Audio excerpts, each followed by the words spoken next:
Hello, good morning. कैसे हैं आप सब?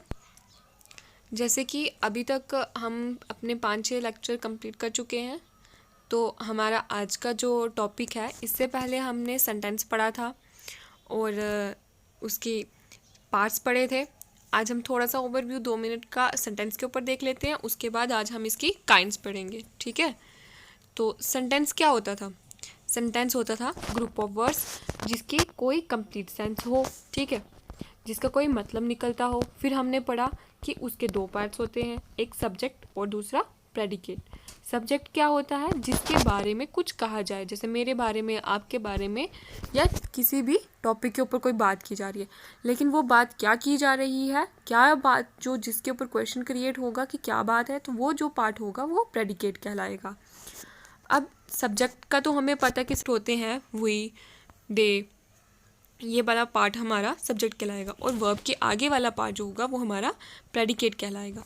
इसको पहचानने का एक फॉर्मूला था जो मैंने आपको इधर लिख के दिया था कि प्रेडिकेट कैसे पहचानेंगे। इसमें हेल्पिंग वर्ब लगी होगी, मेन वर्ब होगी, ऑब्जेक्ट होगा और बाकी जो भी अदर वर्ड्स होंगे वो वाला पार्ट हमारा प्रेडिकेट कहलाएगा, ठीक है? एग्जाम्पल्स भी दी हुई हैं।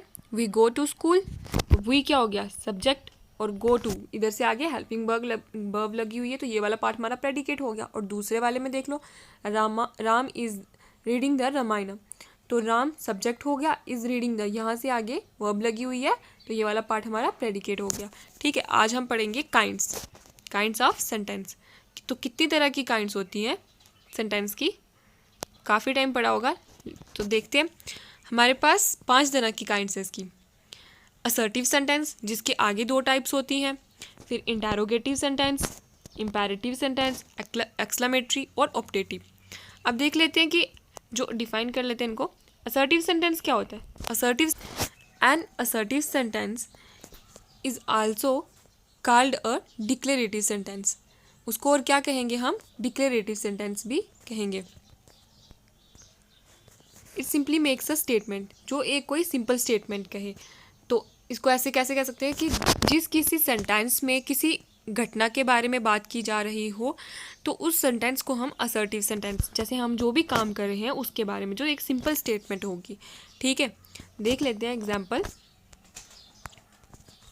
We are listening to radio, हम रेडियो सुन रहे हैं, कुछ कर रहे हैं और एक सिंपल सी स्टेटमेंट है और कंप्लीट भी है, तो ये वाले हमारी क्या हो जाएगा? असर्टिव सेंटेंस हो जाएगा। दे आर माई फ्रेंड्स, वह मेरे दोस्त हैं, तो ये भी एक सिंपल स्टेटमेंट है और कंप्लीट भी है, तो इसको बोलेंगे असर्टिव सेंटेंस।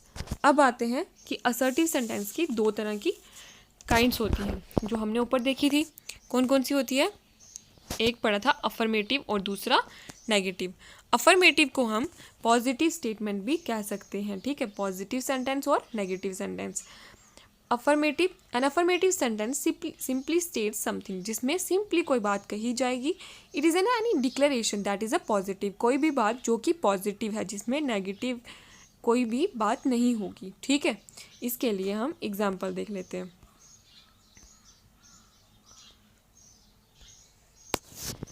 जैसे अभी देखा कि ऐसी कोई सेंटेंस जिसमें कोई भी नेगेटिव बात ना हो, ठीक है, उसको कहेंगे हम पॉजिटिव सेंटेंस।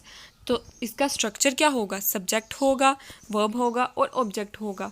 ये वाला कंसेप्ट स्ट्रक्चर वाला आपका पहले से क्लियर होना चाहिए, क्योंकि हमने पहले uses of is, am, are, was, were भी पढ़ा था, ठीक है? देखते हैं इसके लिए। फर्स्ट हमारी एग्जाम्पल क्या है? She will write a letter, वह एक पत्र लिखेगी, ठीक है? विल लगा है तो फ्यूचर सेंटेंस की बात की जा रही है कि वो एक पत्र लिखेगी, अभी लिखा नहीं है, ठीक है? वर्षा इज अ सिंगर, तो वर्षा क्या है? एक सिंगर है, गाने गाती है। The train is moving slowly, train क्या कर रही है? धीरे धीरे चल रही है। तो ये भी एक पॉजिटिव सेंटेंस थे और इनमें नेगेटिव बात नहीं कही गई थी और कंप्लीट एक सिंपल स्टेटमेंट थी, ठीक है? अभी आते हैं नेगेटिव सेंटेंस के ऊपर।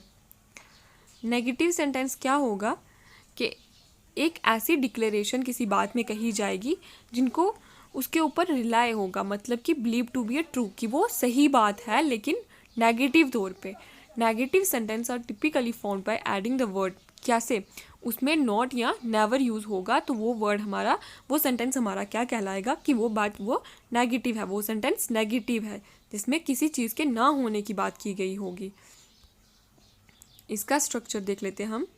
स्ट्रक्चर वाला कंसेप्ट, सब्जेक्ट सिंगुलर और प्लूरल होते हैं, वर्ब उसी के हिसाब से लगती है, अगर सिंगुलर है तो सिंगुलर वर्ब, प्लूरल है तो प्लूरल वर्ब, और फिर उसके बाद लगेगा वर्ब के बाद लगेगा नॉट और ऑब्जेक्ट, फिर बाकी वर्ड्स आएंगे। ठीक है, the words are not flying, तो वर्ड्स मैंने पहले भी बताया था कि ये आ गया हमारा सब्जेक्ट और इधर से आगे वाला पार्ट आ गया हमारा प्रेडिकेट, इतना सा पता है। फिर कि नॉट कब लगता है, उन क्वेश्चंस में हमने 6-7 टाइप्स पढ़ी थी उनकी, जब हमने uses of is am are पढ़ा था तो उसमें बताया था अफर्मेटिव, नेगेटिव, इंटरोगेटिव क्वेश्चन वाले, मतलब इंटरोगेटिव में वर्ड वाले क्वेश्चन आते हैं, इज एम मतलब उनकी वर्ब्स बाहर निकलती हैं। तो वैसे ही पहले हम सब्जेक्ट लिखेंगे, फिर वर्ब लिखेंगे, फिर हमने नॉट लगा दिया और ये हमारा आ गया ऑब्जेक्ट। ठीक है, बाकी जो वर्ड्स बचे, चिड़िया उड़ नहीं रही है। Next, we are not playing, हम खेल नहीं रहे हैं, ये क्या आ गया, वी सब्जेक्ट, वर्ब, ये आ गई हमारी वर्ब और ये आ गया हमारा नॉट, नेगेटिव सेंटेंस बनाने के लिए नॉट लगा दिया।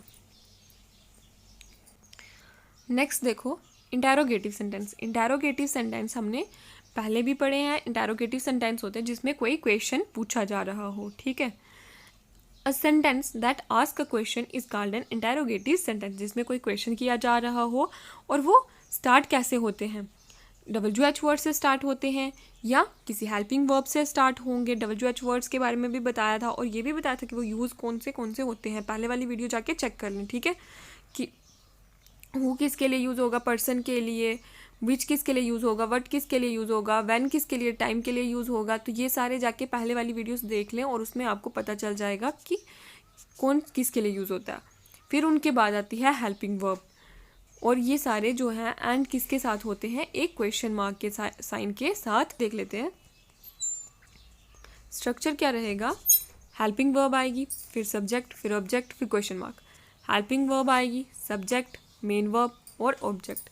फिर अगर हम देखें WH वर्ड से जो हमारे जिसके बीच में क्वेश्चन आता है, जैसे आपका नाम क्या है, क्या क्वेश्चन के बीच में आया है ना, तो वो वाला किससे होगा, वर्ड से शुरू होता है। अगर हम स्टार्टिंग में ही लगा सकते क्या आप ये खाते हैं, क्या आप शिक्षक जैसे टीचर हैं, तो जो चीज़ स्टार्टिंग में क्या आ जाएगा वो एग्जाम से स्टार्ट होता है। फिर WH word, helping verb, subject, main verb, object. अब इसके ऊपर एग्जाम्पल देख लेते हैं। क्या आप शिक्षक या शिक्षिका हैं, क्या आप टीचर हैं, तो क्या आपके लिए क्या यूज़ होगा। और इधर हमारा जो है सब्जेक्ट सिंगुलर है या प्लूरल है, आप यू के आपका जो होता है मीनिंग वो यू आता है, तो यू क्या है, प्लूरल सब्जेक्ट है, सिंगुलर के लिए भी यूज़ होता है, प्लूरल के लिए, बट इसके साथ वर्ब क्या लगेगी, आर लगेगी। आर यू अ टीचर, क्या आप टीचर हैं। दूसरा देखो, वेयर इज़ माई पेन, मेरा पेन कहाँ है, तो कहाँ है किसी जगह के लिए क्या यूज़ हो रहा है, वेयर यूज़ हो रहा है। फिर इज़ माई जो हमारा सब्जेक्ट आ गया और पेन, उसके बाद क्वेश्चन मार्क। अब देखो अगला क्या था, क्या वह बाज़ार गया है, क्या वो बाज़ार गया है, तो क्या हुआ है, तो हेल्पिंग वर्ब पहले आएगी, has he gone to market. ठीक है, क्या वो बाज़ार गया है। उसके बाद है आपकी उम्र क्या है, तो क्या जो है वो सेंटेंस के बीच में यूज़ हुआ है, इसका मतलब ये WH वर्ड से स्टार्ट होंगे। हाउ ओल्ड आर यू, आपकी उम्र कितनी है, क्या है।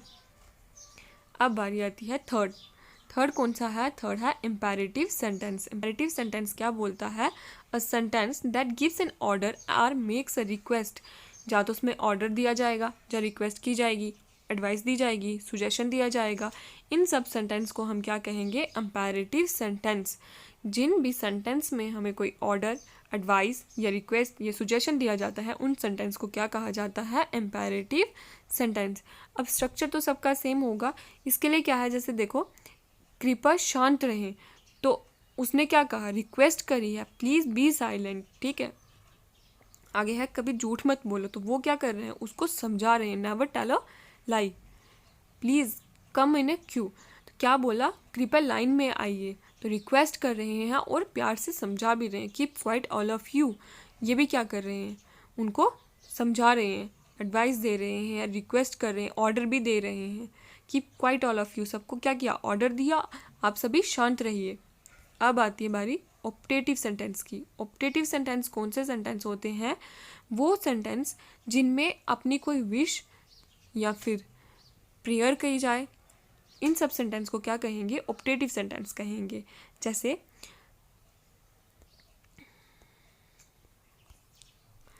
अगर जैसे किसी का अगर बर्थडे होता है तो हम उसको विश करते हैं, उसके लिए प्रेयर कर रहे हैं, ठीक है। अभी देखो, मेरी इच्छा है तुम प्रथम आओ, मैं चाहता हूँ कि, या मैं चाहती हूँ कि ऐसा हो, तो हम क्या कर रहे हैं, मतलब अपनी इच्छा रख रहे हैं, तो मे यू कम फर्स्ट, ठीक है। तुम्हें लंबी उम्र मिले, तो उसके लिए प्रेयर कर रहे हैं, मे यू लिव लॉन्ग, कि तुम लंबी उम्र जियो। तुम्हें सफलता मिले, तो ये क्या करेंगे, भी हमारे लिए एक तरफ से उसके लिए विश ही कर रहे हैं कि ऐसा हो, मे यू सक्सीड। और हाँ, इसमें एक चीज़, ऑप्टेटिव सेंटेंस में भी साइन ऑफ एक्सक्लेमेशन यूज़ किया जाता है। जब हम किसी के लिए विश करते हैं तब भी वहाँ पे साइन ऑफ एक्सक्लेमेशन यूज़ किया जाता है। अब देखो एक्सक्लेमेटरी सेंटेंस। एक्सक्लेमेटरी सेंटेंस कौन से होते हैं? अ sentence that express a feeling of pleasure, sorrow, surprise etcetera is called an exclamatory sentence. ये जो सेंटेंस जिनमें हम अपनी कोई मतलब कि फीलिंग्स रखेंगे, या फिर कोई खुशी या दुख, इन सब फीलिंग्स के बारे में बात करेंगे, वो सारे सेंटेंस हमारे एक्सक्लेमेटरी सेंटेंस कहलाते हैं, ठीक है। यहाँ पे एल है। अभी देख लो इसके लिए sentence, what a wonderful idea, मतलब कितना अच्छा विचार है आपका, कितनी अच्छी बात कही। जैसे कि हम जीत गए, तो हम क्या करते हैं, चीख उठते हैं, हुर्रा, वी हैव वॉन, हम जीत गए। अगर हमने कुछ अच्छा देख लिया तो हमारा तब भी रिएक्शन कितना होता है कि ऐसे शॉकिंग वाला, व्हाट ए वंडरफुल व्यू। अगर किसी को जॉब मिली हो, किसी ने अच्छा काम किया हो, तो तभी हम बोलते हैं कि उसने अच्छा काम किया, well done, you did a great job, तुमने बहुत बढ़िया काम किया, ठीक है। तो ये सारे सेंटेंस हमारे उस सेंटेंस की काइंड्स कहलाते हैं। कितनी तरह के सेंटेंस पढ़े? अभी हमने 5 तरह के सेंटेंस पढ़े, ठीक है।